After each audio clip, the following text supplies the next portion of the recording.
Enugu steeti niile kwezuonụ ụmụnna afọ m nwa bụ Jigboman. Ana m ekene school bụ IMT mere organize this program.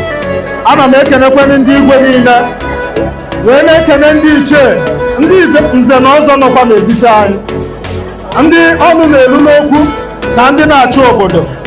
Ịma na ndị ọcha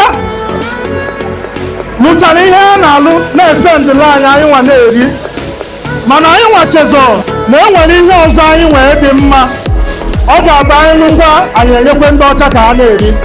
Ihe ị na-abụ ebe a bụ abacha, ọ bụrụ chinchin, ọ bụrụ chewing gum, ọ bụrụ onwere ihe ọ bụ na-abụghị abacha.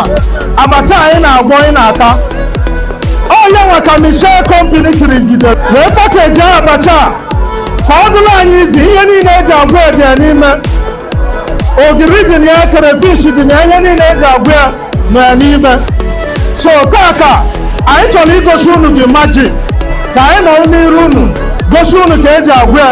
Ihe ịchọ ihe ị na-ejiri ị ga-ejikwa abacha bụ sọ mmiri ọkụ a na-asụ na mmanụ, mana ihe ọzọ niile eji agwọ abacha bịa n'ime.